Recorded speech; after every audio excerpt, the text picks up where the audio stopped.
l'échec avant, où le sport s'anime. Des débats passionnés, des moments sublimes. Du hockey, de la NHL au touchdown de la NFL. On vit chaque instant, brille intensément. Les statistiques en main, on décrypte chaque jeu. Des frappes de la MLB au but ambitieux. La MLS qui monte la CFL en force.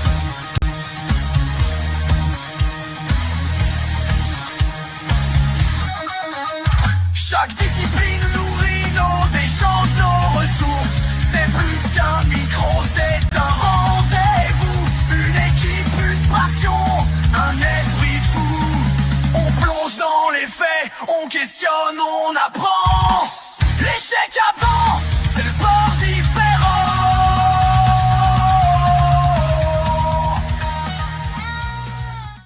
Mesdames, Messieurs, bonsoir à tous et bienvenue à votre échec avant. Le podcast sportif, là, où tous les amateurs de sport se donnent rendez-vous en grand. Édition du 21 novembre 2025, là où ce soir, on vous présentera 3 segments dans la prochaine heure.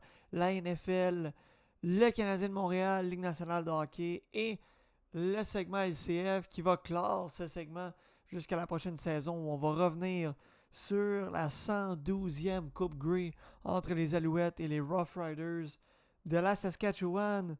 Toujours en ma compagnie, fidèle au poste. Cédric, comment tu vas? Super bien, toi?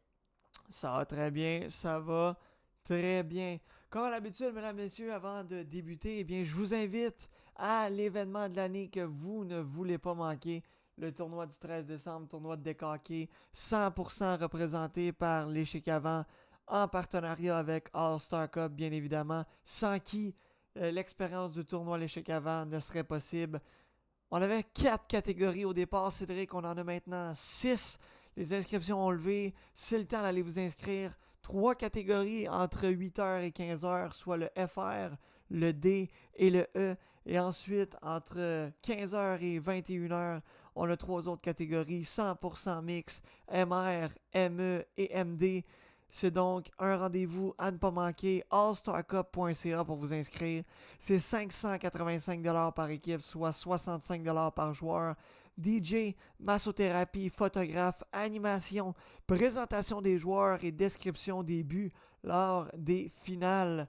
On va également avoir, lors de cet événement du 13 décembre prochain, Spark Energy Drink, fier commanditaire numéro 1 sur place.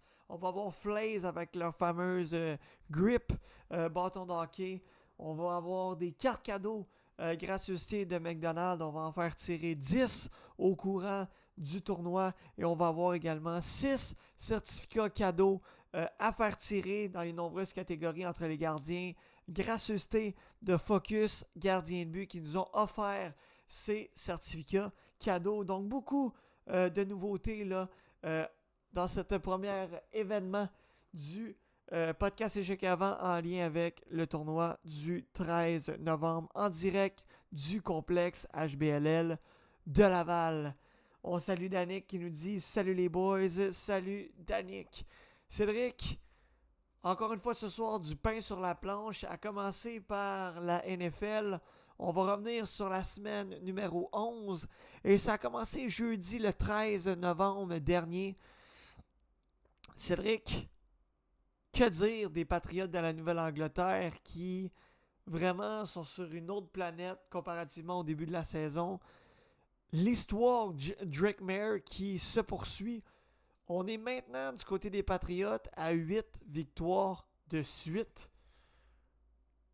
Absolument, puis ça a peut-être pas été facile comme on l'aurait peut-être voulu là, face aux Jets, mais on peut pas dénier là, que les Patriots sont sur toute une lancée puis qu'ils continuent à prouver à chaque semaine là, qu'ils ont leur place dans les conversations des bonnes équipes de la NFL et Drake May qui continue de prouver là, qu'il a sa place dans les conversations pour le MVP, là, lui qui a vu son nom là, nommé plusieurs fois dans les dernières semaines à ce niveau-là. Tu sais, c'est pas une grosse performance quand on se dit qu'il y a une seule passe de toucher. Mais il y a quand même 280 verges. Il est pas victime d'interception. Il joue pas dangereusement. Puis on voit qu'il est en pleine possession de ses moyens. Il panique pas, même si on s'approche de la tertiaire, est capable de bouger avec le ballon, assez mobile. Honnêtement, quand on a regardé la saison passée, on était peut-être sceptique à se demander qu'est-ce qui allait en devenir de Drake May, mais je pense qu'avec ce qu'on vit cette saison, on peut se dire que les Pats ont finalement leur corps arrière numéro 1 depuis l'ère Tom Brady. Absolument. Puis tu sais, oui, ça part par Drake May, mais tu dis là, la saison dernière, tu es un peu plus sceptique, mais là, les Patriots ont été chercher les pièces pour aller booster cette offensive-là. Tu sais, on a repêché Will Campbell, là, qui est un tackle gauche, donc qui aide la ligne à l'offense. On a un Stephon Diggs qui s'est amené là, pendant la saison morte, qui attrape beaucoup de passes, qui est devenu pas mal le receveur numéro 1 là, pour Drake May, sa cible préférée. Le gars a des mains sûres, ça aide la confiance de carrière. Puis on a vu aussi là, face aux Jets cette semaine, le Trevion Henderson, qui a connu enfin son match là, explosif, qui a montré à tout le monde pourquoi il a été repêché en deuxième ronde. Ça aussi, c'est quelque chose qui peut aider grandement la confiance d'une offensive en général et donc, par le fait même, là, du corps arrière à la tête de cette offensive-là. Dimanche le 16 novembre, là, c'est là où le dimanche, les semaines s'envolent. Miami l'a emporté 16-13 en prolongation contre Washington. Washington, c'est dommage, là, mais avec l'étendue des blessures, je pense qu'on peut mettre un X sur les éliminatoires cette année. Absolument. Puis tu sais, c'est Marcus Mariota, si je me trompe pas, là, qui a pris, le relais après la blessure de, de, de Daniels. Donc, pas qu'il fait mal, mais malheureusement, c'est pas avec un gars comme ça que tu vas rattraper la saison qui avait déjà mal débuté, même avec Jaden Daniels. Donc, pour moi, les Commanders, là, c'est complètement terminé. Les Dolphins aussi, mais qui commencent à surprendre quelques équipes tranquillement depuis les dernières semaines. Donc, ça va être à voir là, la fin de la saison des Dolphins, mais pour les Commanders, là, bien d'accord avec toi que c'est pas mal terminé pour eux. Une équipe qui surprend depuis le début de la saison, c'est probablement les Panthers de la Caroline et Bryce Young. 3 passes de toucher, 448 verges contre les Falcons, une victoire en prolongation, 30-27. Grosse performance de Bryce Young. Et de l'autre côté, là, on a annoncé dans les derniers jours que la saison de Michael Penix Jr. était terminée du côté des Falcons. C'est pas fini pour les Panthers. Mais pour les Falcons, si on avait peut-être une lueur d'espoir, là, c'est terminé. C'est absolument pas fini pour les Panthers, comme tu dis, mais là, évidemment que de l'autre côté, là, pour les Falcons, tu l'as dit, là, Michael Penix qui est parti pour un bon bout de temps. Je pense que sa saison est terminée. Donc,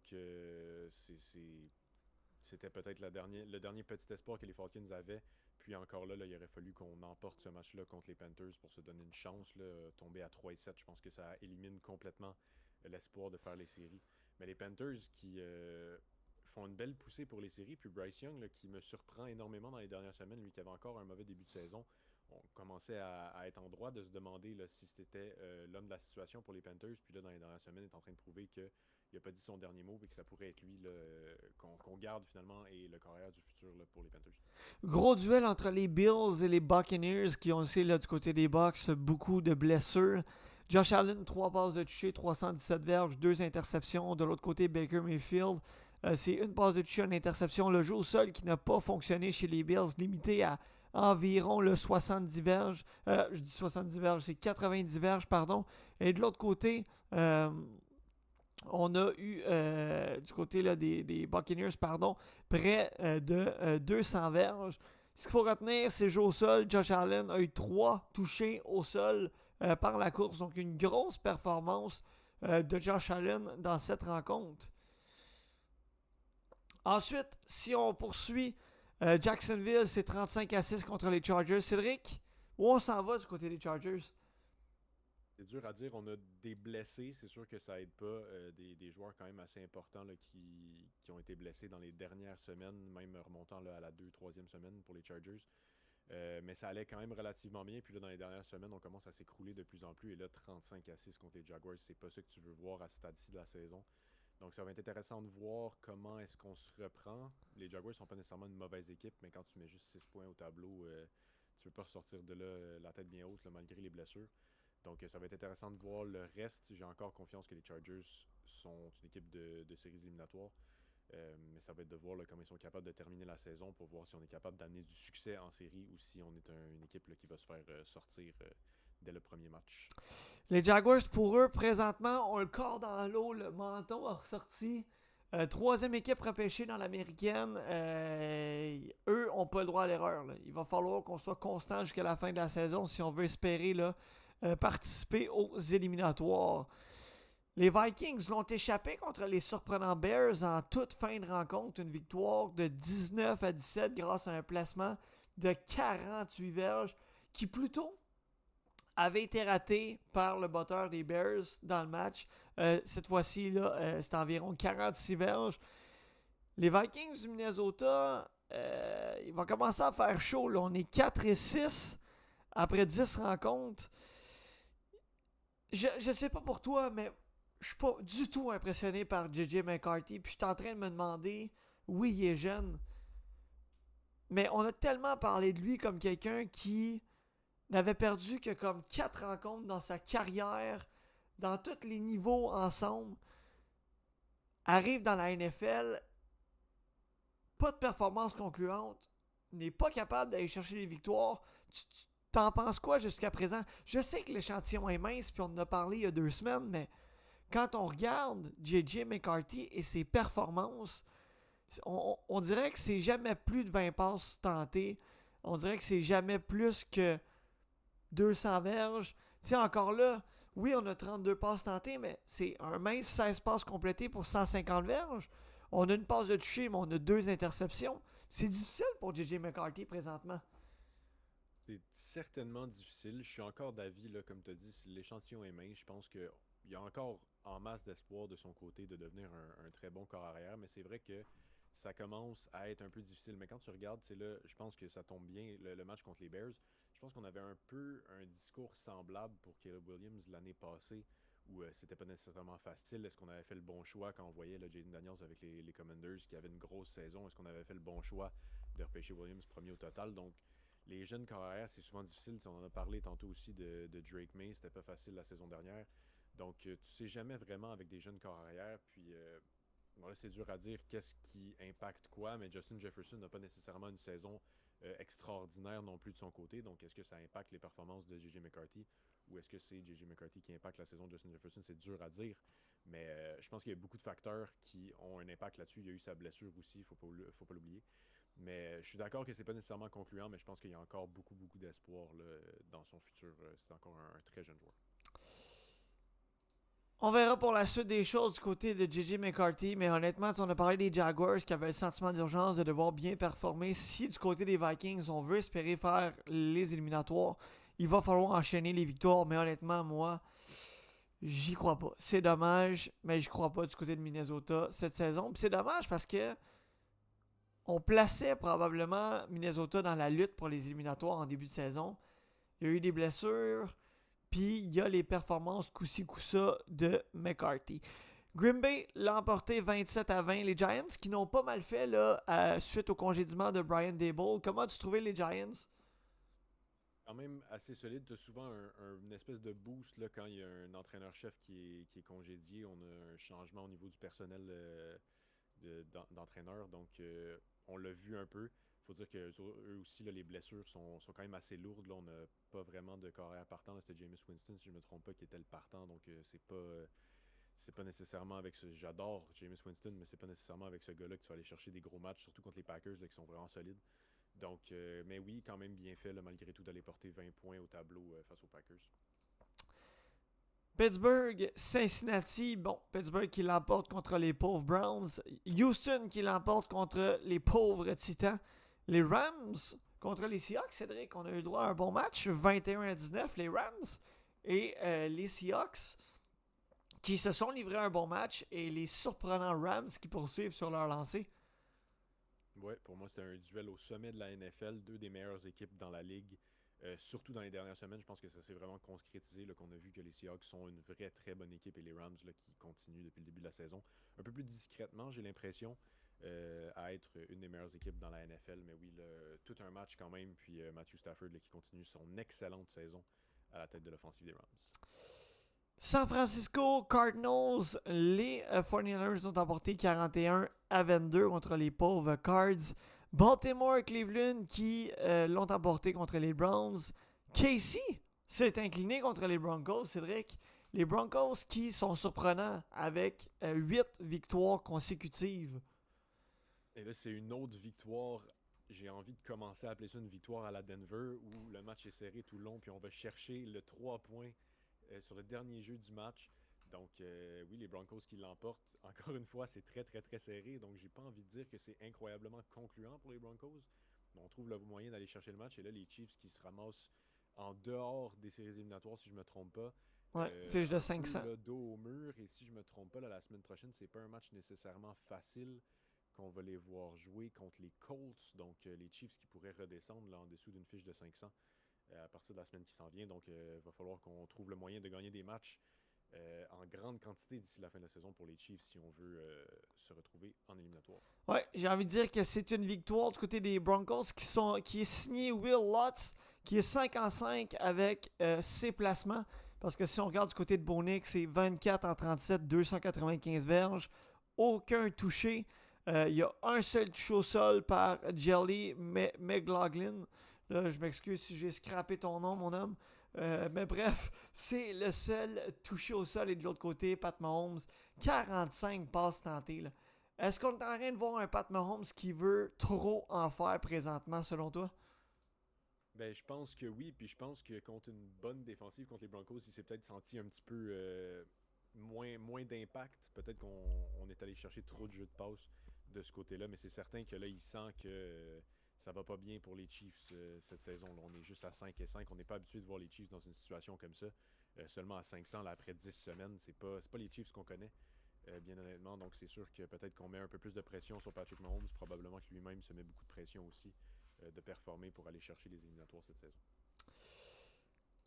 Le football du dimanche soir, opposait les Lions aux Eagles de Philadelphie. Les Eagles qui ont poursuivi sur leur lancée ont connu un bon match défensif. On connaît là, les Eagles par leur défensive. Jared Goff, ce qui m'a surpris, on est toujours habitué de le voir entre le 20 et le 30 passes tentées. Là, on était à 37. Il n'y a rien qui a fonctionné. On a une passe de toucher, une interception. Ses receveurs, oui, Jahmyr Gibbs a 100 verges. Oui, Jameson Williams en a 88. Ah, un touché par la voie aérienne, pardon. Mais au-delà de ça, la machine offensive des Lions n'a jamais fonctionné.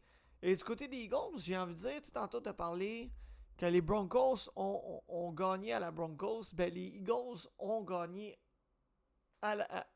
en mode Philadelphie. On n'a pas fait beaucoup de points, mais la défensive a fait le travail. Absolument, on empêche complètement l'autre équipe d'aller chercher assez de points pour se donner même une chance. C'est pas avec 9 points que tu vas battre les Eagles de Philadelphie. Donc les Eagles, grosse performance défensive. Un match beaucoup plus calme offensivement que ce à quoi on s'attendait probablement. Donc les Eagles qui continuent sur une bonne lancée, puis les Lions qui en reperdent un petit peu, j'ai envie de dire. C'est moins facile dans les dernières semaines, mais ça va être à voir là, comment on se redresse après une défaite comme ça cette fin de semaine. J'ai bien hâte de voir là, la suite des choses du côté. Là, je me suis perdu. Du côté des Lions qui, je l'espère, vont rebondir parce que ça fait 2 ans qu'on voit la porte du Super Bowl. Puis là, j'ai l'impression qu'on a régressé cette saison dans le sens où on n'est pas capable d'être constant, on n'est pas capable de repartir la machine. C'est une équipe qui est supposée être offensive à tous les matchs, qui est supposée inscrire tout le temps beaucoup de points. Puis j'ai l'impression dans les dernières semaines qu'on a beaucoup de difficultés. Football du lundi soir, les Cowboys ont profité de leur visite à Las Vegas pour aller signer un gain que j'ai envie de dire important du côté de Dallas qui se bat toujours pour sa survie. On est à 4-5. C'est difficile. On est encore dans le portrait. Mais là, il commence à se faire tard. Puis il va falloir enchaîner du côté des Cowboys. Dak Prescott, 4 passes de toucher dans la rencontre. Et du côté de Geno Smith, ça a été encore là, difficile. Absolument, il n'y a rien qui va pour les Raiders. Puis comme tu l'as dit, là, c'est important pour les Cowboys d'aller chercher une petite victoire pour essayer de rester dans la course, mais ça va être difficile là, quand on voit les équipes qui sont autour là, pour cette course-là. Je pense qu'il va falloir aller chercher beaucoup de victoires d'ici la fin de la saison pour se ramasser là en éliminatoire. Au niveau des éliminatoires jusqu'à présent, après environ 10-11 matchs dans la NFL, du côté de l'américaine, les Broncos sont premiers, suivi des Pats, des Colts et des Steelers. Dans les équipes repêchées, on a les Chargers, les Bills et les Jags. Et derrière, là, ceux qui sont le plus proches, Houston, KC et Baltimore qui revient peu à peu. Eux qui sont maintenant à 4 victoires consécutives. De l'autre côté, dans la NFL, soit du côté de la nationale, on a les Eagles qui sont premiers, les Rams, les Bears, les Buccaneers et dans les équipes repêchées, les Seahawks, les Packers et les Niners. Et tout juste derrière les équipes les plus proches, les Lions et les Panthers de la Caroline. Cédric, c'est maintenant l'heure de se mouiller à notre fameux top 5 qui, j'imagine, doit avoir changé encore une fois. Absolument. Donc, vas-y avec ton top 5 des meilleures équipes dans la NFL. J'ai eu de la difficulté à placer, là, ça a bougé beaucoup dans les dernières semaines. Il y a plein d'équipes qui sont... Il y a 3 équipes pour moi qui sont dans les deux places les plus basses de mon top 5, disons. J'ai mis les Seahawks 5e après la défaite contre les Rams. C'est rien de mauvais, une défaite contre les Rams. Mais ça les a descendus un petit peu. Là, je les avais 4e avant cette défaite-là. Donc, ils descendent un petit peu. J'avais les Eagles un peu égal avec les Seahawks. Pour moi, c'est rien de très impressionnant pour les Eagles. Donc, je les ai là. Disons que mon 5e rang, c'est les Seahawks et les Eagles, pas mal égal. 4e position, j'ai placé les Broncos. Ça a beau être pas incroyablement convaincant. On réussit à gagner des matchs de football, puis on se retrouve présentement premier dans la NFL là, à 9-2. 3e position, j'ai les Patriots. C'est plus convaincant que les Broncos selon moi, mais de la compétition qui est, je dois l'avouer, un petit peu plus facile. Pour les Patriots, on a des équipes de bas de classement quand même depuis les dernières semaines. Donc, on réussit à gagner les matchs qu'on devrait gagner, ce qui est un très bon signe pour la suite des choses. Mais j'aimerais en voir plus pour les monter encore plus. 2e position, j'ai les Colts. Ils étaient en bye la semaine dernière, donc pas de match pour eux, mais on est encore à 8 victoires, 2 défaites. Donc, pour moi, c'est encore une des meilleures équipes dans la NFL. Et la meilleure équipe, j'en ai parlé tantôt quand j'ai parlé d'un duel au sommet de la NFL, pour moi, c'est les Rams. Ça a été, on n'en a pas tant parlé depuis le début de la saison, j'ai l'impression que c'est vraiment discret de leur côté, mais on est en train d'avoir une excellente saison. Puis Matthew Stafford qui est aussi dans les conversations là, pour le trophée d'MVP à la fin de la saison. Donc les Rams pour moi qui sont la meilleure équipe dans la NFL après 11 semaines. Je suis en train de faire des petites modifications. Donc, de mon côté, du côté du top 5 des meilleures équipes dans la NFL, j'ai beaucoup hésité au 5e rang également. J'ai placé les Eagles au 5e rang. Étonnamment, je suis étonné de le mentionner, mais les Bears de Chicago, pour moi, sont en train de cogner à la porte du top 5. On est sur une série de victoires. Un peu comme les Pats et les Broncos, c'est pas des grosses victoires, mais on parvient à gagner les matchs, que ce soit en fin de match, que ce soit du fait qu'on a un contrôle du début à la fin, on trouve le moyen de contrôler les matchs ou d'aller chercher des victoires en fin de rencontre. Mais l'essentiel, c'est qu'un peu comme les Broncos, on parvient à aller chercher ces victoires-là qui sont importantes et c'est pour ça qu'on est présentement sur une séquence de 3 victoires de suite. Mais je garde quand même les Eagles là, qui pour moi restent une puissance présentement dans la NFL. 4e position, les Rams. Les surprenants Rams pour moi sont au 4e rang. Ensuite en 3e position, les Patriots. 2e, les Broncos. Et au premier rang, les Colts, que tu l'as mentionné, là, sont en bye week là, la semaine dernière. Qui sont de retour en action lors de la semaine 12. Top 5 des pires équipes maintenant. À mon 5e rang, j'ai les pauvres Browns là, qui a plus vraiment rien qui marche. Je tiens à mentionner aussi que les Dolphins ont réussi à finalement s'en sortir pour la première fois depuis, je pense, le début de la saison. Donc, c'est les Browns qui viennent prendre le 5e rang. J'ai les Giants par la suite qui sont redescendus. Je les avais sortis dans notre dernier top 5 là, il y a 2 semaines. Ils étaient sortis après 2 victoires consécutives. Se retrouvent au 4e rang. Les Saints au 3e rang. Les Jets au 2e et la pire équipe dans la NFL, pour moi, est encore les Titans du Tennessee. Il n'y a rien qui va de ce côté-là depuis maintenant plusieurs saisons, mais c'est particulièrement visible cette saison. Les Titans en dernier. Moi, j'ai un petit peu remodelé tout ça. On efface et on recommence. 5e position, les Jets de New York. En 4e position, les Giants qui, même après le congédiement de Brian Daboll, oui, on a joué du bon football, mais on n'est pas parvenu à se remettre sur le chemin de la victoire. 3e position, les Raiders de Las Vegas.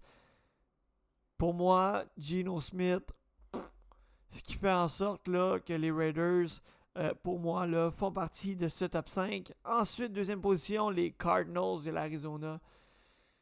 À quel point, si on recule à il y a 2-3 ans, on a pris une débarque totale du côté des Cardinals de l'Arizona. Est-ce que c'est l'étiquette de blessure de Kyler Murray qui fait en sorte là, que l'Arizona connaît des difficultés? J'ai l'impression que oui. Et c'est ce qui va faire là, en sorte de mon côté que j'ai placé les Cardinals au 2e rang. Les Titans. Les Titans sans surprise au 1er rang. Quelle déception du côté du Tennessee. On n'est pas capable de gagner le match. On n'a pas de corps arrière. Puis j'ai envie de dire, on n'a tout simplement pas d'équipe au Tennessee présentement. Donc c'est assez dommage, mais c'est ça. Semaine 12. J'aurais déjà manqué une prédiction parce que j'aurais probablement choisi les Bills contre les Texans qui ont mentionné que Joe Mixon s'était terminé. Eh bien, malheureusement, les Bills se sont fait avoir et les Texans l'ont emporté hier. Cédric, à quel point il y a une inconstance du côté des Bills? Et c'est pour ça, j'ai oublié de le mentionner là, quand on a passé sur nos top 5, c'est pour ça que je suppose pour toi aussi que les Bills sont sortis du top 5. On perd des matchs qu'on devrait aisément gagner. Là. La défaite contre... je suis un fan des Patriots, mais la défaite contre les Patriots, c'était pas un match que les Bills devaient perdre. La défaite contre les Dolphins, c'était pas un match que les Bills devaient perdre. Et la défaite là, cette semaine contre les Texans, c'est pas un match que les Bills devraient perdre. Y a pas, quand tu regardes l'équipe des Bills, il n'y a pas grand match qu'ils devraient perdre. Mais de perdre contre, surtout celle contre les Dolphins, a fait vraiment mal, selon moi. Parce que c'est vraiment pas un match qui devrait même être serré. Donc, je suis d'accord avec toi qu'il y a beaucoup d'inconstance. On l'a vu, là, on a une défaite contre les Dolphins. Josh Allen, par la suite, sort son meilleur match de 6 touchés total, 3 par la passe, 3 par la course. Puis par la suite, on s'incline face aux Texans. Il y a quelque chose d'étrange dans comment on se comporte de semaine en semaine du côté des Bills. On dirait que on perd un match, donc on revient en canon. Après avoir gagné un match, on prend la confiance, donc on perd celui d'après, puis ça continue comme ça depuis maintenant 3-4 semaines. Donc, j'espère que les Bills vont être capables de retrouver cette constance-là qu'on leur connaît, parce que sinon, c'est pas comme ça qu'on va aller chercher un Super Bowl. Parce que c'est à ça qu'on aspire là, du côté de Buffalo. Selon moi, c'est Super Bowl ou rien. Donc, mais c'est pas comme ça que tu vas aller chercher un Super Bowl, ça c'est certain. Non, je suis 100% d'accord avec toi. Plusieurs matchs dimanche le 23 novembre et c'est parti pour nos prédictions. Les Jets vont visiter les Ravens à Baltimore. Et les Jets vont ressortir encore une fois sans une victoire. Baltimore qui sont sur une belle lancée avec le retour de Lamar Jackson. Pour moi, les Ravens à domicile là, qui vont continuer leur poussée pour essayer de se retrouver dans les séries. Et les pauvres Jets là, qui l'ont difficile depuis le début de la saison. Donc les Ravens pour moi. 100% d'accord avec toi. Si j'y vais maintenant de mon côté, les Ravens également. Les Steelers vont visiter les Bears à Chicago. Quelle est ta prédiction?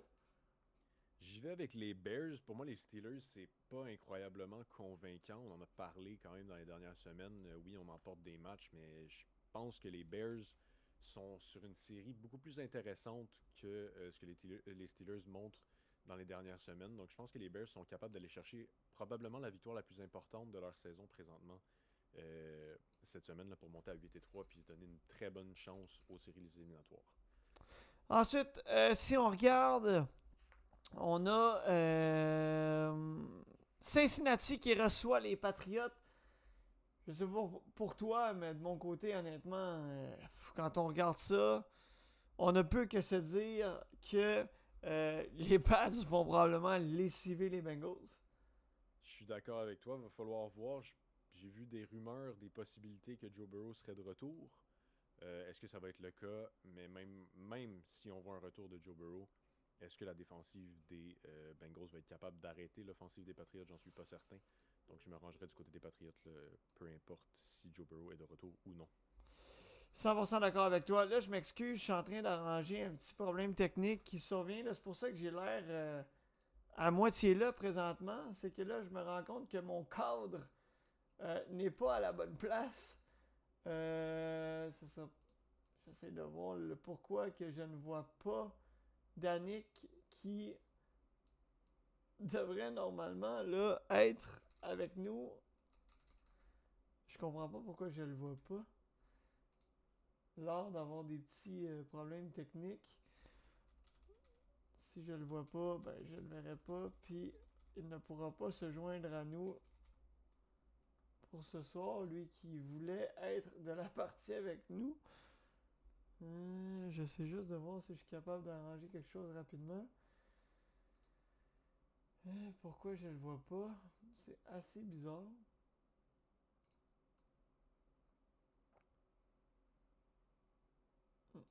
Je comprends pas pourquoi je ne le vois pas. Il devrait être là pourtant, mais c'est pas le cas.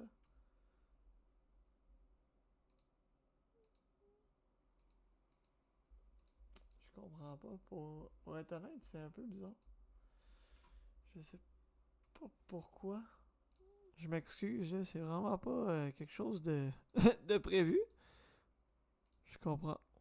Je comprends juste pas pourquoi ça ne fonctionne pas. Je vais essayer de patenter quelque chose, voir si ça va fonctionner. Dans le pire des cas, on va y aller comme ça.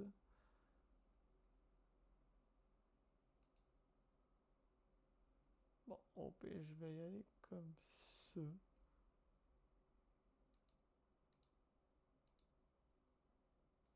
Bon, bref, on va continuer. Les Lions qui vont recevoir les Giants les Giants de New York, pardon, à Détroit. Les Lions, pour moi, vont l'emporter. Absolument, les Giants qui, selon moi, n'ont pas grand chance de l'emporter face aux Lions. Si on regarde du côté de Green Bay, ils vont recevoir JJ McCarthy et les Packers. C'est vrai que sans équivoque, pour moi, là, les Vikings vont s'incliner à Green Bay. Bien d'accord avec toi, je vais avec les Packers aussi. Les Colts qui s'en vont à KC, quelle est ta prédiction? Je vote avec mon cœur et j'y vais avec les Colts. Les Colts qui reviennent d'un bail en plus, qui vont être reposés, qui vont avoir passé 2 semaines à se préparer pour le match contre les Chiefs. Je pense qu'on va être prêt, puis je pense qu'on va aller chercher la victoire, même si on va jouer à l'extérieur à Kansas City. Je pense que les Chiefs vont en avoir pour leur argent avec l'offensive des Colts. Donc, j'y vais avec Indianapolis. 100% d'accord avec toi. Maintenant, si je regarde du côté du Tennessee, ils vont recevoir Sam Darnold et les Seahawks. Il n'y aura pas une grosse performance des Titans encore une fois. C'est dommage pour les partisans, mais les Seahawks vont venir lessiver les Titans. Tout à fait d'accord avec toi. Il fait chaud du côté de Jacksonville. On s'en va du côté de l'Arizona. On n'a pas le droit de l'échapper. Les Jags vont l'emporter. Absolument d'accord avec toi. On n'a pas le droit de l'échapper, tu l'as dit, et on ne l'échappera pas. Je pense que les Cardinals, c'est probablement l'équipe parfaite pour continuer la séquence de Jacksonville pour essayer de pousser vers les séries encore plus. Donc, j'y vais avec les Jaguars aussi. Du côté de Las Vegas, on va recevoir les pauvres Browns et on va saisir l'opportunité là, du côté de Geno Smith pour aller l'emporter du côté de Las Vegas. Moi, j'y vais d'une prédiction osée pour ce match-là. Qu'est-ce que Ça va être égal. égal? Et il n'y aura pas de vainqueur. C'est la seule fois que je vais faire ça de la saison. Je savais tellement pas qui prendre entre deux équipes qui ne donnent absolument rien de bon présentement, peu importe de quel côté du ballon. J'ai quasiment envie de dire que ça va être égal 0-0 à la fin du match, mais j'irai pas jusque-là. Je décide de prédire une égalité parce que j'ai même pas envie de me prononcer sur qui je vois remporter ce match-là. Ben là, je suis assommé. Ben là, je suis assommé. Il y va avec un match nul. Aïe aïe. Ok. T'imagines-tu si c'est égal pour vrai? Si c'est une égalité pour vrai? Hey, si c'est l'égalité pour vrai. Écoute, on va mettre ça sur le calendrier parce qu'honnêtement, c'est pas moi. Je pense que j'ai jamais prédit un match nul. Et ça arrive tellement pas souvent.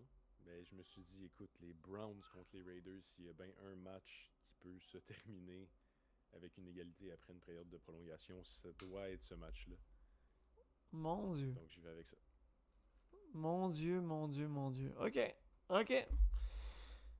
Bah moi, écoute, je vais prendre Las Vegas, comme j'ai dit. Là, je pense pas que les Browns vont être capables là, d'aller chercher une victoire. Dallas Eagles, ça peut être un bon affrontement. Tu y vas avec qui? Ouais. Ça va être intéressant. Je pense que les Cowboys ont besoin de cette victoire-là, mais malheureusement, si on l'a dit, les Eagles sont capables de complètement suffoquer une attaque. Puis c'est probablement pas la défense des Cowboys là, qui va faire le travail face à l'attaque des Eagles. Donc même à Dallas, je pense que les Eagles vont l'emporter et peut-être potentiellement le sortir les Cowboys de la course aux séries par le même fait. Eagles de mon côté. Falcons, Nouvelle-Orléans. Falcons qui vont être privés de Michael Penix Jr. C'est donc Spencer Rattler qui va avoir l'opportunité du côté des Saints d'aller chercher une victoire. Tu y vas avec qui? J'avais oublié la blessure à Michael Penix. J'avais mis les Falcons, mais là, évidemment, on se ramasse avec pas vraiment de corps partant qui pourrait faire le travail selon moi. Je pense que les Saints sont capables d'aller chercher une victoire. Les Falcons, c'est vraiment difficile dans les dernières semaines. Dans la dernière semaine. En plus, avec la blessure à Michael Penix, je pense que peut-être un petit peu plus osé, mais je vais avec les Saints. Le football du dimanche soir peut être intéressant entre les Rams et les Buccaneers, mais les Rams, pour moi, seront les vainqueurs à domicile. D'accord avec toi, je les ai mis premiers dans mon top 5. Là, ça commencerait à être une séquence difficile pour les Buccaneers si on l'échappait encore une fois. Donc je m'attends à voir une équipe affamée là, du côté des Buccaneers à Los Angeles. Mais je pense que les Rams sont capables de les étouffer et de s'en aller avec la victoire. Football du lundi soir, les Niners vont affronter les Panthers à San Francisco. Et là, j'ai hâte de t'entendre côté prédiction. C'est très difficile. Et là, c'est le fameux je savais pas qui prendre, donc je prends l'équipe à domicile. J'y vais avec les 49ers parce que pour moi, c'est un match qui est vraiment serré. Les Panthers sont sur une super belle séquence. Bryce Young est vraiment en train de, selon moi, arriver comme un vrai premier corps arrière dans la NFL. Mais du côté des 49ers, on a une équipe qui a une bonne saison. On a eu une grosse performance contre les Cardinals. Donc, très difficile à prédire. Donc, je me range, comme j'ai dit, là, du côté de l'équipe à domicile qui est les 49ers dans ce cas-là. De mon côté, étonnamment, moi qui adore Brock la légende Purdy, je me range du côté de Bryce Young et des Panthers. On s'en va maintenant du côté du segment LNH du haut de la passerelle où on va parler du Canadien de Montréal qui, messieurs, et là on a Danick qui se joint à nous. Danick, comment vas-tu premièrement? Ça va bien, et vous autres? Ça va bien, ça va bien. On a eu des petits problèmes techniques là, mais on devrait être correct. Je comprends pas parce que je te vois pas dans mon affaire. C'est vraiment bizarre. C'est bizarre.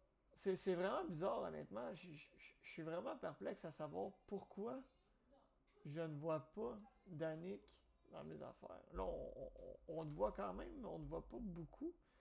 Mais je suis vraiment perplexe à savoir pourquoi. Va falloir que j'investigue là-dessus. Oh! Est-ce que je viens de trouver le problème? Ah ben, on va laisser ça de même. On le voit-tu? Je pense que oui. Je pense que oui. Hein? On a l'air de le voir. Je veux juste voir du côté... Là, je fais des tests. Là. J'ai essayé de faire des tests en live, mais ça a l'air que j'ai pas le choix. Je comprends pourquoi. Ok, je le vois ici. Finalement, t'aurais dû rester chez vous. Il me fait faire des tests. Ok. Ouais, écoute, ça va être ça pour le moment. Va falloir que j'investigue là-dessus parce que je ne comprends pas ce qui se passe. C'est vraiment bizarre. Ok, bon, on va le garder en quatuor. Au moins, là, je le vois. Fait qu'on va le garder tel quel. Ouais, c'est bizarre. Ça vient me jouer dans la tête, mais si je veux pas finir demain, on va y continuer. Les gars, le Canadien de Montréal, c'est 5 points sur une possibilité de 18 à leurs 9 derniers matchs. 2 victoires, 7 défaites. depuis le 1er novembre. On a gagné contre les Sénateurs le 1er novembre, 4-3 au Centre Bell. Et on a gagné 6-2 contre l'Utah le 8 novembre dernier dans un festival offensif où on a inscrit 6 buts pour l'emporter 6-2. Depuis, une défaite de 5-1 contre les Kings, 7-0 contre les Stars, 3-2 contre les Bruins, 4-3 contre Columbus. En fait, c'est pas vrai, c'est 6 points sur une possibilité de 18. J'avais oublié de calculer celui contre les Blue Jackets. Et une cuisante défaite de 8-4 aux mains des Capitals hier au Centre Bell. Là-dessus, Alex Newhook, Kirby Dach, Caden Goulet blessé.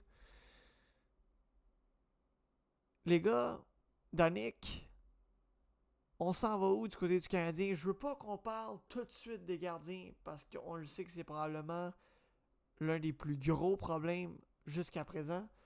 Mais au-delà des gardiens, on s'en va où du côté du Canadien? C'est quoi la suite, selon toi? On ne parlera pas des gardiens comme tu l'as mentionné. Mais je pense que les Canadiens ont besoin d'un électrochoc. Là, on fait des rappels de Florent Jacquet et tout ça. Mais on le sait avec les blessures de Kobidak, Nook, Goulet, c'est pas des joueurs qui vont revenir dans les prochaines semaines. Tu sais, ça va être long. Même quand ils reviennent, le temps de revenir, ça va être long. Fait que je pense qu'il faut que ça passe par une transaction. Puis c'est par là que peut-être que les Canadiens peuvent relancer. Parce que présentement, la chaîne débarque. Ouais. Cédric? Ben, je suis 100% d'accord. C'est sûr qu'il va falloir qu'on va passer sur le problème des gardiens de but. Puis je pense que c'est évidemment le plus grand problème. Puis, Danny qui parle d'une transaction, je pense que c'est à se demander si cette transaction-là va devoir impliquer un gardien de but. Là. Je sais qu'on va repasser là-dessus tantôt. Mais moi, c'est ça que j'ai trouvé dommage. Il y a des matchs où on a mal joué. Contre les Stars, on a vraiment mal joué. Contre les Kings, on n'a pas bien joué. Puis là, tu vois un match comme contre les Capitals où peut-être que je vais sonner fou, mais je pense qu'on peut même pas dire que le Canadien en tant que tel a mal joué. Pour la première fois de la saison, je pense que les 4 trios avaient l'air de produire quelque chose, puis on laisse passer 8 buts. On en a compté 4. Tu devrais pas perdre des matchs que tu comptes 4 buts par un autre 4 buts. C'est pas possible. Tu peux pas faire ça puis espérer être une bonne équipe. Donc, pour moi, il y a vraiment quelque chose qui doit bouger. Je suis vraiment d'accord avec Danick. Il faut qu'on aille, comme tu as dit, là, un électrochoc. Il faut qu'il y ait quelque chose qui bouge. Je pense que si Florian Jacquet veut vraiment avoir un impact puis qu'il se met à frapper tout ce qui bouge, ça va peut-être aider. Mais je suis pas certain que c'est assez pour commencer à aller chercher une grosse série de victoires, honnêtement. T'as parlé de Florian Jacquet. Moi, je veux parler d'Arber. Hier, les gars, le Canadien de Montréal avait le désir et le vouloir de battre les Capitals suite à l'élimination au printemps dernier en éliminatoire. Élimination en 5 matchs contre les Caps. Hier, les Capitals ont cogné dès le début de la rencontre. En fin de match, on a eu droit à du Tom Wilson qui est allé frapper du coude Jake Evans à la tête. Il n'y en a pas un qui a réagi. Ça vient me chercher un peu, mais à quel point de voir qu'un gars comme Arber Jacquet qui termine le match avec aucune mise en échec, aucun impact sur le jeu, n'a même pas eu le sentiment d'aller voir Wilson. Oui, il y a eu des invitations par après, mais Jacquet, qui est supposé être ta terreur du côté du Canadien, est invisible. Quand il se bat, je m'excuse, mais comparativement à ses premiers combats, il a l'air d'une saucisse. Georges Larac en parlait à BPM Sport et il disait, je sais pas c'est qui. Bon, il a mentionné le nom de PJ Stock, qui supposément est celui qui montre aux joueurs des Canadiens à se battre. Mais je ne peux pas croire qu'on montre une telle technique. Jacquet, quand il est arrivé dans la Ligue nationale, il avait une identité. Il était capable de se battre, gagnait ses batailles. Là, perd ses batailles, passe même pas proche, perd l'équilibre, frappe pas. On s'en va où avec Arber Jacquet, les gars? Ben, moi, je pense qu'on s'en va vers quand Caden Goulet va revenir. C'est le premier à sauter. C'est lui qui va perdre sa place. Parce que là, présentement, dans les derniers matchs, de ce que j'ai vu, Jayden Struble fait absolument tout ce qu'on voulait qu'Arber Jacquet fasse depuis la saison passée. Le gars va dans le coin, frappe fort. Le gars se bat quand il a besoin. Puis en plus de ça, bon, là, son combat contre Zadorov, on peut pas dire qu'il l'a gagné. Mais quand Struble est pas nécessairement grand, puis Zadorov c'est un géant, quand tu es capable d'y donner 2 bons coups de poing sur le menton, pour moi, tu as fait entièrement ta job. Donc je pense que Struble est en train de prendre le rôle de Jacky. Puis là, malheureusement, si Jacky se réveille pas puis commence pas à premièrement, ramener le côté robuste et deuxièmement, jouer mieux au hockey aussi parce que Struble fait ça mieux aussi. Je pense que Jacky est en train de complètement perdre sa place présentement dans la brigade défensive du Canadien. 100% d'accord avec toi, Danick. Mais de mon côté, je suis très d'accord avec Cédric. Puis, qu'est-ce qui est dommage avec Jacky cette année, il avait la chance de pouvoir serrer la main du Canadien. On y laissait les matchs. Puis, présentement, il l'a pas saisi. Puis, comme un match comme hier, tu es supposé de répondre dans cette game-là. Tes joueurs se font frapper. Les Canadiens se font blesser dernièrement. Il aurait fallu voir un Bird Jacky comme donner les bonnes mises en échec. Est-ce qu'il est blessé puis joue blessé? Peut-être. Mais on aurait aimé ça voir un gars comme Herbert Jacky tourner la game de l'autre côté. Accorder 8 buts, c'est inacceptable. Comme tu l'as mentionné, Cédric. T'en marques 4 puis tu perds 8-4 dans le national, c'est pas supposé. Fait qu'il y a une chaîne qui a débarqué à quelque part. Puis il faut trouver une solution chez les Canadiens. Aujourd'hui, on avait un entraînement du côté du Canadien, Martin Saint-Louis, qui en a fait une courte mais une intense, a fini avec les mots « that's it ». Semblait être satisfait mais insatisfait en même temps.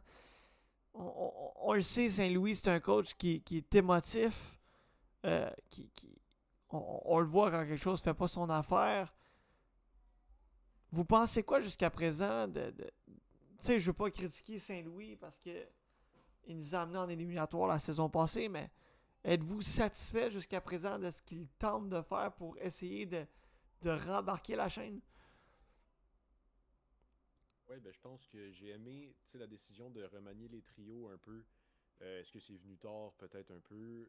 J'étais vraiment sceptique à l'idée de défaire le premier trio. Pour moi, c'était comme le trio parfait de hockey. Là, j'en ai parlé. Là, pour moi, c'est l'archétype d'un trio de la Ligue nationale. Mais quand tu remplaces un Slavkovski par un Bolduc, le gars est capable de remplir pas mal le même rôle avec un meilleur tir. Donc, je pense qu'on brasse les cartes de la bonne façon.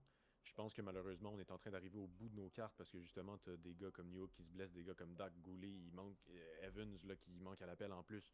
Euh, qu'est-ce qu'on peut faire de plus? Puis là, en plus, on va en reparler des gardiens de but, mais je pense que le match d'hier soir est vraiment la preuve que je pense que c'est pas de la faute de Martin Saint-Louis qu'on alloue 8 buts non plus quand, je m'excuse, mais il y en a genre 4 ou 5 de ceux-là qui auraient pas dû être des buts. Là.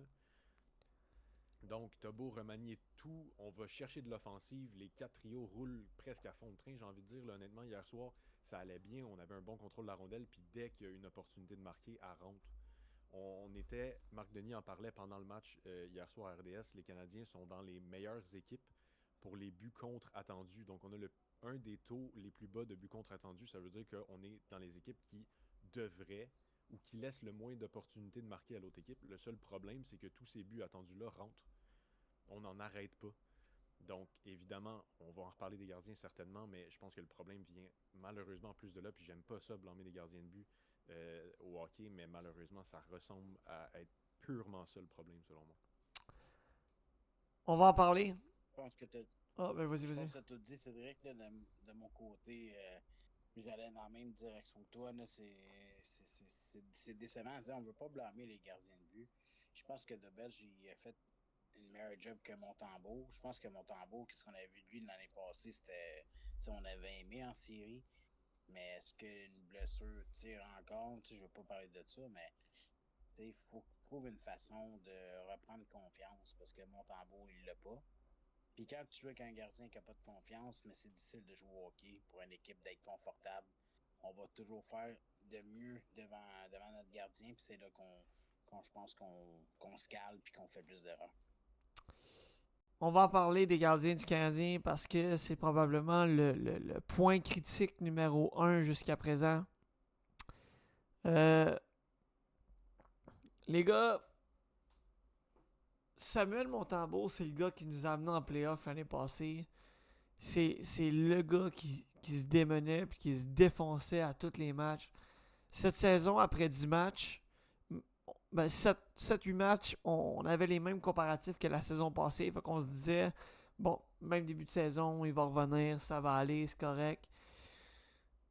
Il y a 12 matchs de jouer. Une moyenne de 3,71, une efficacité à 852. Je veux bien croire que sa poutine ranch avec bacon est bonne, mais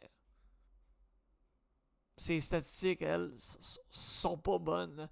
Puis c'est décevant parce qu'il a le cœur. Puis depuis qu'il est à Montréal, il se donne à fond. Connaît des mauvaises performances. Tout le monde est sur sa tête. Le gars désactive ses réseaux sociaux. On l'a vu hier. Les Capitals, sur le premier lancé, ils n'étaient pas prêts. Contre les Bruins, le premier ou le deuxième but, ça déporte complètement à sa droite. Il est même plus dans son net. On aurait dit, moi, qui goal à NHL 26. Je veux dire, Samuel Montembeault, présentement, sa confiance est en bas du zéro. Il est pas là pantoute. Là. Il est pas là pantoute. Puis ma question, oui, c'est beau de blâmer Sam Montembeault. Puis tu sais, Dobèche, depuis qu'il s'est effondré après la défaite contre les Devils, est autant mauvais. Moi, je suis désolé, mais présentement, activement, qu'on ait Dobèche ou Montembeault, on est dans le pétrin. Là. Il n'y en a pas un des deux qui te donne une chance de gagner. Ils vont te donner les deux des mauvais goals. Hier, Montembeault, c'est 3 buts sur 10 lancés. Tu l'enlèves, c'est correct. Dobèche t'a donné quoi? Dobèche n'a pas été meilleur. Tu sais, le monde jase beaucoup. Ah, Fowler en bas solide. Ah, Fowler... Non. Non. Là, moi, vous le dire tout de suite. Là. Puis moi, vous le dire pour que vous le compreniez. Là. Puis je m'excuse de le dire tel quel. Puis c'est la première fois peut-être que je vais sortir un juron en direct dans l'échec avant. Mais Dobèche, Callis, on y touche pas. On va le dire tel quel. Là. Puis on va leur dire une deuxième fois. On va le dire différemment. Christy dit patience. On y touche pas à Jacob Fowler. Là. On n'y touche pas. Si on monte Fowler pendant que le Canadien est dans la misère, je vous le dis, on va le scraper. On va le brûler. Les Flyers l'ont fait avec Carter Hart, on l'a brûlé. Je vous donne Carter Hart, là, mais c'est un exemple parmi tant d'autres. Là. Si tu montes... Les Canadiens l'ont fait avec Caden Primo aussi. C'est ça que ça a donné. Primo, exact. C'était quasiment un prospect comme Jacob Fowler. Là. Exact. Mais là, Fowler a un meilleur échantillon. Fowler va être ton gardien numéro 1 dans 2, 3, 4 ans. Présentement, si tu montes Jacob Fowler alors qu'il n'a même pas une saison complète dans la Ligue américaine, tu vas le brûler. Surtout si tu l'amènes présentement. Monte Kakkonen, j'ai pas de problème. Mais Fowler, tu n'y touches pas. Si on monte Fowler, on le brûle. Puis la dernière chose que tu veux faire, c'est de brûler ton prospect numéro 1. Là, présentement, Montembeault, ça marche pas. Dobèche, ça marche pas. Est-ce qu'on est dû pour un changement d'entraîneur de gardien? Est-ce que c'est la prochaine étape? On l'a vu dans le passé, Stephen Waite. Quand Price, ça fonctionnait pas. Quand Jake Allen, ça fonctionnait plus. On a été dans un changement. Oh, c'est revenu. Là, le coach des gardiens qui est là, ça fait quoi? 3, 4, 5 ans qu'il est là depuis que Stephen Waite est parti? Est-ce que c'est le temps de penser à un nouvel entraîneur des gardiens, selon vous? Parce que, honnêtement, je vois pas d'autres alternatives. Là. Il n'y a plus de confiance. Les déplacements des gardiens sont horribles. Le positionnement, qui est un peu la même chose, est horrible. Moi, je m'excuse. Hein. J'ai rien contre Dobèche. J'ai rien contre Montembeault. Mais là, pendant les arrêts de jeu, quand tu les vois là, sur sa glace, puis l'autre il est sur le bord du net, puis il se place, puis on dirait qu'il est hypnotisé à essayer de regarder si son bloqueur il est pas trop bas, puis si sa mythe est... Qu'est-ce que c'est ça? J'ai jamais vu ça. J'ai jamais vu ça. Montembeault, là, je sais pas si vous avez vu là, une vidéo passée, là, je pense que c'est pas contre Washington, mais la game d'avant, il y a un arrêt de jeu. Il s'en va se mettre devant le banc du Canadien, puis il est brain freeze. Ils ont pas l'air là. Ils ont l'air hypnotisés, bien raides. Je sais pas ce que vous en pensez, là, mais pour moi, là, c'est le temps de peser sur le bouton panique des gardiens, parce que si ça continue de même, avec les blessures, on s'en va dans le mur. Là. Mais, tu as raison, Marc-Olivier, de ce côté-là. C'est, oui, bouton panique pour le gardien, mais est-ce que je dis d'échanger Montembeault? Non. Est-ce que je dis de renvoyer Dobedge à Laval? Non. Mais tu as été touché à un point que depuis Stéphane White est parti, je trouve que ça a été difficile pour les gardiens de but avec le nouveau entraînement des gardiens. Je dis pas que c'est un mauvais entraîneur, mais je pense peut-être de ce côté-là, on aurait besoin d'un petit reset. Peut-être quelqu'un de nouveau. Quelqu'un de nouveau qui va arriver et peut-être Montembeault en a besoin. Tu sais, des fois, là, la mauvaise communication avec l'entraîneur, ça se peut que ça passe pas. Puis qu'il réussisse pas à remettre Montembeault sur son élan. Parce que c'est un bon jeune Québécois. Quand Montembeault est dans sa soupe, il est bon. Mais là, en ce moment, la chaîne débarque pour Montembeault, débarque pour Dobedge. À un moment donné, il faut se poser des questions. Si ce serait juste le problème de Montembeault, ce serait juste Montembeault. Mais là, dernièrement, Dobedge et Montembeault sont pas là. Il y a une raison pour ça. Puis là, c'est difficile pour un Canadien aussi en même temps. T'sais, tout le monde tombe. C'est difficile, je pense, d'aller chercher une façon de gagner, mais peut-être un reset de l'entraîneur des gardiens ou une transaction, je parle pas d'une transaction de gardien, mais une transaction qui pourrait venir aider le Canadien dans l'alignement. Ça prend un électrochoc à quelque part. Cédric. Ouais, ben je suis d'accord. Je pense que ça serait pas une mauvaise idée d'aller voir, juste un autre point de vue au niveau des gardiens de but.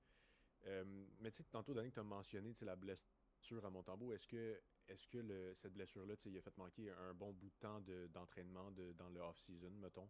Est-ce que ça fait qu'il a connu un moins bon début de saison, puis là, son moins bon début de saison a pesé lourd sur les épaules à Dobèche, puis là, quand il s'est mis à perdre, il a perdu tous ses moyens, parce que j'ai l'impression que c'est peut-être la façon qu'on entraîne les gardiens de but, ça se peut. J'ai l'impression que Dobèche essaye d'en faire tellement beaucoup, tu sais, sur le but à Milano hier soir, là. Il s'est poussé du milieu du but à, je sais pas si c'était vers l'ouest ou vers l'est, il s'est rendu jusqu'à Rouyn-Noranda d'après moi. Tu laisses le but ouvert au complet à un gars qui, quand tu t'en viens, t'es un gaucher du revers sur le côté droit, là, il y a au-dessus de 50% de chances qu'il essaie de couper en avant puis qu'il remette de son côté droit, puis toi tu t'en vas de l'autre bord. C'est un tir qui est venu finalement, fait qu'il a pas eu nécessairement la mauvaise idée, mais il a ouvert un trou béant. On dirait que il a tellement peur de pas faire la job qu'il essaie d'en faire trop. Fait que je me demande si le problème vient de là aussi, mais tu sais, comme vous dites, je pense que c'est pas nécessairement une mauvaise idée d'essayer d'aller chercher une nouvelle perspective au niveau de l'entraînement des gardiens de but, une nouvelle façon d'apprendre le positionnement, les pousser. Je trouve que c'est la même chose pour Montembeault. On dirait que quand les gardiens poussent, ils poussent en panique puis ils poussent trop fort. On se déporte pour rien tout le temps, on se ramasse toujours hors position. Puis oui, Marc-André Fleury a fait sa carrière à être hors position puis faire des arrêts comme ça, mais c'est plus comme ça que ça marche dans la Ligue nationale, c'est malheureux, mais c'est pas comme ça on va rembarquer la chaîne, là, comme pour utiliser l'expression à Danick. Donc, je pense que ce serait une bonne idée. Je pense que, pour moi, vous avez dit une transaction de gardien, Danick t'a dit tu penses pas qu'échanger Montembeault, ça aiderait. Je suis pas certain que c'est la solution. Peut-être que ce serait, par exemple, ça l'électrochoc qui ramènerait le Canadien sur le droit chemin. Je pense que c'est pas impossible. J'ai des idées complètement folles de transactions. J'ai peur de qu'est-ce que ça coûterait, parce que quand les autres équipes voient le Canadien dans la situation qu'ils sont, c'est sûr que si t'essayes d'aller chercher un gardien de but, ça va coûter cher. Mais honnêtement, je pense qu'il faut qu'il y ait quelque chose qui bouge. Soit l'entraîneur, soit on va chercher un gardien de but. Tu sais, personnellement, je pense que à court terme, c'est sûr que de trouver une solution au niveau des gardiens, c'est primordial. Présentement, tu sais, t'as transigé pour ton alignement normal, puis t'as trouvé une solution pour tes gardiens. Je pense pas que transiger tes gardiens, c'est ta priorité. Par contre, on en a parlé tantôt, Newhook est blessé, Dak est blessé, Laine est blessé. Tu sais, ça commence à faire beaucoup. le Canadien n'a pas de profondeur. Là, on monte des gars de la Ligue américaine, on monte Florian Jacquet qui joue sur la 4 avec le Rocket. On n'a pas de profondeur. Ça va te prendre des transactions. Il y a une rumeur qui circule beaucoup, comme quoi le Canadien serait intéressé à Steven Stamkos à Nashville. Les gars, je vous pose la question. Si vous êtes Kent Hughes et Canadien, est-ce que vous êtes intéressé par Steven Stamkos ou êtes-vous plus intéressé par peut-être un Ryan O'Reilly qui est un centre gaucher qui, oui, ralentit avec le temps, mais qui, au-delà du ralentissement, est un gars avec de l'expérience? J'étais pas pour quand j'ai commencé à entendre les rumeurs parce que Stamkos, c'est pas facile dans les 2 dernières saisons. Lui aussi, il a ralenti beaucoup. Puis en m'y penchant un petit peu plus, tu te dis, bon, le gars, c'est un gars qui a déjà compté 60 buts. Puis on le voit avec Ovechkin, là, la touche de marqueur quand tu es capable d'avoir la rondelle au bon endroit au bon moment, c'est pas quelque chose qui se perd. Si tu me dis que Stamkos va jouer avec un Ivan Demidov pour y remettre la rondelle, je suis moins contre que je l'étais au début avant d'y penser. Puis c'est là, tu sais, j'ai mentionné des idées complètement folles de transactions qui se peuvent probablement pas, mais si tu commences à te pencher pour aller faire une transaction avec Nashville, qui eux sont en contention pour aller chercher un Gavin McKenna au repêchage au premier rang, est-ce que tu prends la chance de leur demander la disponibilité d'un UC Saros qui leur sert pas à grand chose présentement? C'est pour ça que j'ai dit j'aurais peur de à quel point ça coûterait cher de faire une transaction comme ça, puis je rêve en couleur. Mais si tu veux donner un gros électrochoc aux Canadiens, puis que tu vas frapper un coup de circuit en allant chercher un gardien de but numéro 1, puis un joueur de deuxième centre à moyen terme, en attendant un Fowler puis un Michael Hage, encore une fois, j'ai peur de à quoi ça coûterait. Puis là, je spécule complètement. Il n'y a aucune rumeur par rapport à Saros non plus. C'est juste une idée comme ça. Là. Bon, on ouvre NHL quand on 26. parle d'électrochoc, ça serait selon moi un électrochoc monstre de faire ça. Puis je pense que c'est quelque chose qui pourrait relancer la saison du Canadien. Mais si on se penche juste sur la question de Steven Stamkos, je pense que c'est pas nécessairement une mauvaise idée. Tu l'as dit là, en ce moment, surtout au niveau des joueurs de centre, on n'en a plus du tout là. Les 4 joueurs de centre qu'on avait au début de la saison, c'était Suzuki, Evans, Doc, puis Kapanen, puis Newhook qui vont s'échanger ça. Là, maintenant, on se ramasse avec Suzuki puis Kapanen, puis c'est tout. Donc, il faut qu'on aille chercher un joueur de centre parce que Newhook, c'est un bon bout. Là, une cheville cassée, ça va être long. Kirby Doc, peut-être un peu moins long, mais encore là, tu as besoin d'un bon joueur de centre dans cette situation-là. Donc, Stamkos, oui. Si c'est O'Reilly, je serais pour aussi. Tu as besoin d'un joueur de centre, peu importe ce qui arrive, j'aimerais ça voir le Canadien bouger là-dessus. On n'aurait pas pu mettre du papier bulle dans les patins avec Kirby Doc. Il connaissait un bon début de saison. Il était dommage. là. C'est dommage parce que pour moi, c'est un gars qui est fragile, mais là, cette blessure-là, c'était même pas une blessure de gars fragile, c'était un tir mal placé. C'est tellement dommage. Tu fais quoi avec Kirby Doc la saison prochaine? Tu leur signes pour 1 an? Tu te dis que tu vas leur tester encore? Tu vas leur donner une chance? Là, dépendamment de quand il revient cette saison. Il va se craquer un orteil, il va être mort pour 6 mois. C'est décourageant parce que il connaissait un bon début de saison.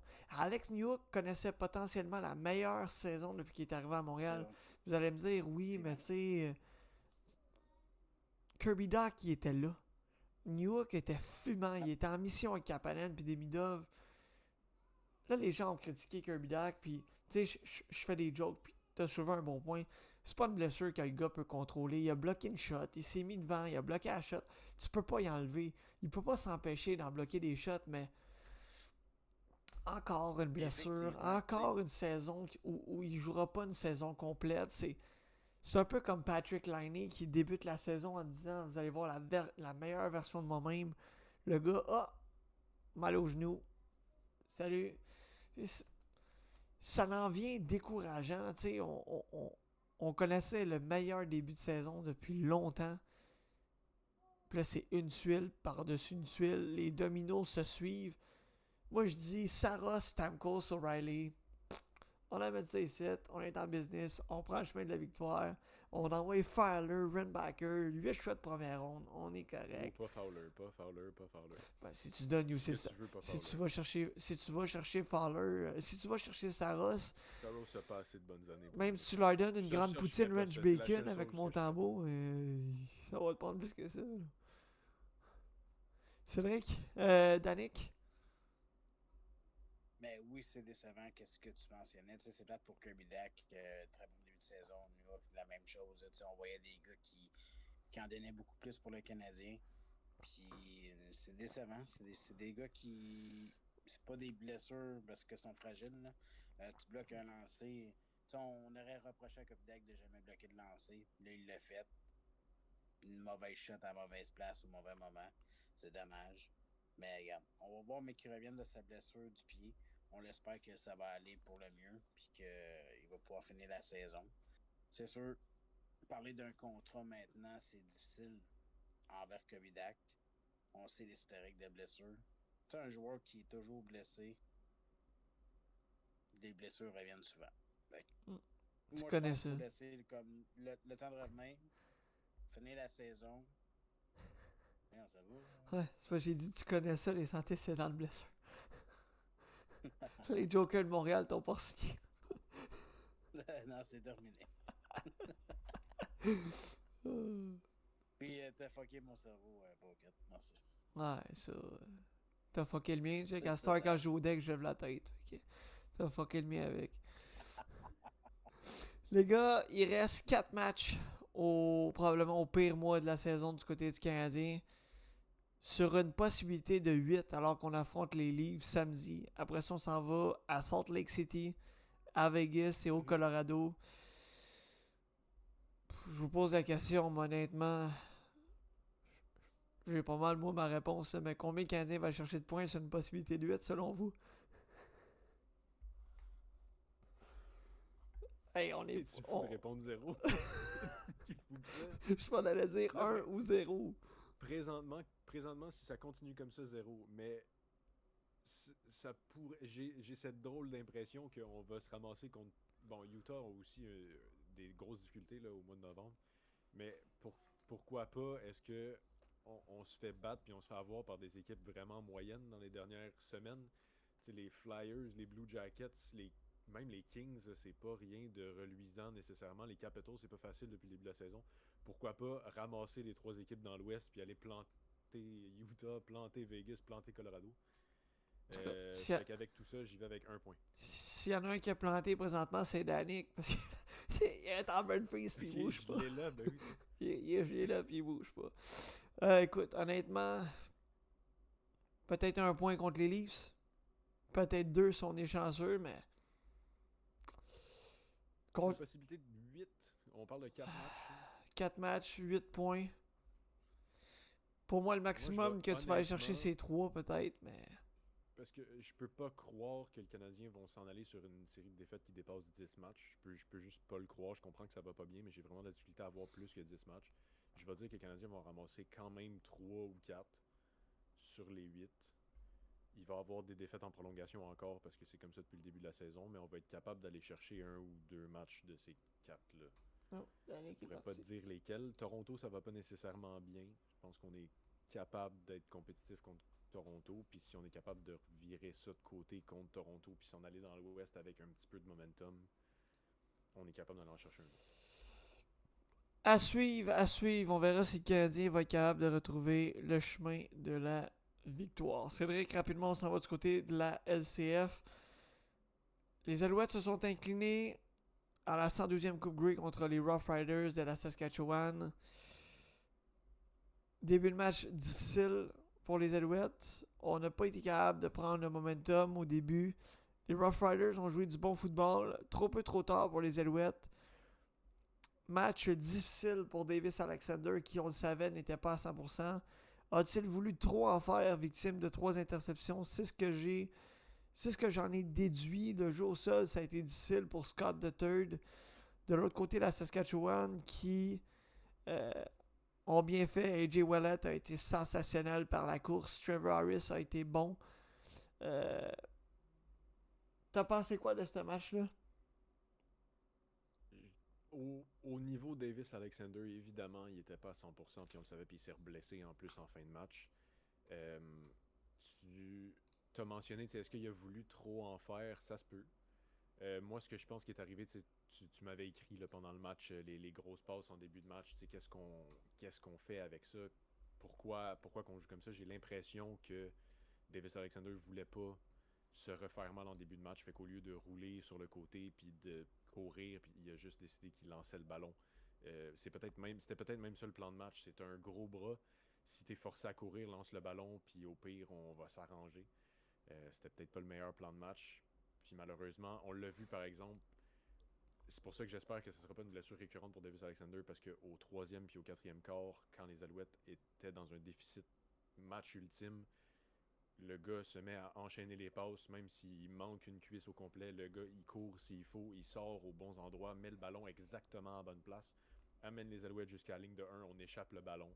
Puis malheureusement, toute cette fin de match-là s'est un peu écroulée sur l'échappée à la ligne de 1. Qui en plus de ça a été recouvert dans la zone de but, donc qui a donné 30 ou 40 verges là, aux Rough Riders. Mais je pense que la défensive aussi, là, sur un second temps, si je parlais de Davis Alexander, la défensive a aussi un peu manqué son coup. Parce que quand on regarde là, contre Winnipeg, il y a deux gros porteurs de ballon dans la Ligue canadienne de football qui ont à peu près la même shape et qui jouent un peu de la même façon, c'est AJ Ouellet et Brady Oliveira. Quand on a joué contre Winnipeg, on a menotté Brady Oliveira. Il a ramassé quelque chose comme 25 verges par la course, je pense. Donc, je me suis dit, si les Alouettes sont capables de reproduire cette performance-là défensive face à un gros porteur de ballon fort, on va être capable d'aller la chercher. Puis là, on a laissé AJ Ouellet faire le terrain au complet 8 fois s'il voulait. Ça s'ouvrait. C'est certain que la ligne offensive là, de la Saskatchewan est plus solide que celle de Winnipeg. Mais quand même, quand tu sais que c'est ça le plus gros problème à gérer du côté de la Saskatchewan, il faut que tu mettes tous tes efforts de ce côté-là. Puis on n'a pas été capable de le faire. Puis on s'est fait complètement traverser là, du côté de la défensive des Alouettes. Ouais, ça a été difficile du côté des Alouettes de Montréal, assez décevant. Davis Alexander qui était assez déçu en fin de match, mais on l'a vu là dans les dernières secondes. Ça a été difficile. L'esquio-jambier qui n'a pas tenu se tenait la jambe, boitait. On va espérer de la santé pour Davis Alexander pour la saison prochaine, qu'il soit rétabli à 100%. Pour être capable de jouer la totalité des matchs. Danny Maciocia, en entrevue à BPM Sport hier, plutôt mercredi, pardon, a mentionné aux boys de BPM Sport qu'il allait avoir des choix déchirants à faire au niveau des signatures parce que plus de 26 joueurs allaient être joueurs autonomes sans compensation, notamment de l'âge Marc-Antoine Dequoy, Tyson Philpott. Je pense qu'on a parlé de Chancellor Rambo, si je ne me trompe pas, et d'autres joueurs. Cédric, est-ce que tu t'attends à beaucoup de changements qui pourraient faire mal aux Alouettes la saison prochaine? Ou est-ce qu'on va être capable là, de faire aller la magie un peu? Dans les 26 joueurs, j'ai pas la liste précisément, là, les deux plus gros d'impact, évidemment, tu te dois de re-signer Marc-Antoine Dequoy et Tyson Philpott, selon moi. Le reste, là, si je recherche rapidement, je sais pas si tu as la liste complète. Là. Je ne sais pas si tu me la récites non plus. Au complet, les 26 joueurs, ça va être long. Mais pour moi, il y avait plusieurs joueurs là, qui n'étaient pas nécessairement des joueurs de grands impacts. Là, quand on regarde, mettons, position corps arrière, bon, ça serait une bonne chose d'en signer un là, de Bethel Thompson, Evans ou Patterson. Moi, préférablement, je re-signerais Caleb Evans, certainement. Mais c'est des gars qui, tu sais, t'as besoin d'un deuxième corps arrière, puis t'as besoin d'un spécialiste des faux filades du corps. La majorité des corps arrière vétérans dans la Ligue canadienne de football sont capables de faire des faux filades du corps. Donc, de ce côté-là, on est correct. Au niveau de poste de porteur de ballon, on n'a pas vraiment de problème là. Donc, niveau receveur de passe, je pense que c'est là qu'il va falloir... C'est là qu'on va voir peut-être des décisions déchirantes parce qu'on a un Tyson Philpott qui, selon moi, devrait être la priorité numéro 1 au poste de receveur de passe. Cependant, on a aussi, là, comme tu as mentionné, un Charleston Rambo et aussi Cole Speaker qui se retrouve sans contrat. Donc peut-être qu'on va être obligé d'en laisser partir un là. On a plusieurs joueurs partants de ligne offensive aussi. Des gars comme aux positions de linebacker, là, on a Darnell Sankey aussi, que je pense que ce serait une bonne chose de le re-signer. Mais comme j'ai mentionné, là, Marc-Antoine Dequoy et Tyson Philpott, selon moi, devraient être les priorités. Puis on a vu là, une vague de signatures de moins grande importance. Là, aujourd'hui, les Alouettes ont signé plusieurs joueurs qui sortent du collège, si je ne me trompe pas. Mais oui, j'espère qu'on va être capable d'en garder la majorité. Mais pour moi, là, comme je dis, Philpott et Dequoy sont vraiment des priorités. Sinon, c'est certain qu'on va le regretter. Hâte de voir la suite des choses du côté des Alouettes. Beaucoup de pain sur la planche pour Danny Maciocia et les Alouettes. On vous rappelle que Montréal s'est incliné 25-17 aux mains des Rough Riders de la Saskatchewan dans la 112e Coupe Grey. Cédric, c'est ce qui met fin à notre épisode de ce soir qui aura duré près d'une heure 20 minutes. Merci d'avoir été là encore une fois. Merci à toi. Sur ce, mesdames et messieurs, on vous souhaite une excellente fin de soirée à tous et on vous dit à la semaine prochaine pour un autre rendez-vous de votre échec avant. Allez, salut, ciao. C'est l'échec avant où le sport s'anime. Des débats passionnés, des moments sublimes. Du hockey, de la NHL au touchdown de la NFL. On vit chaque instant, brille intensément. Les statistiques en main, on décrypte chaque jeu. Des frappes de la MLB au but ambitieux. La MLS qui monte la CFL en force.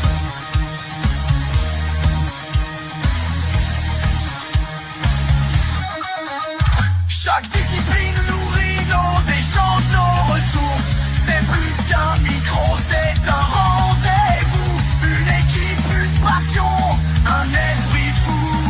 On plonge dans les faits, on questionne, on apprend. L'échec avant, c'est le sport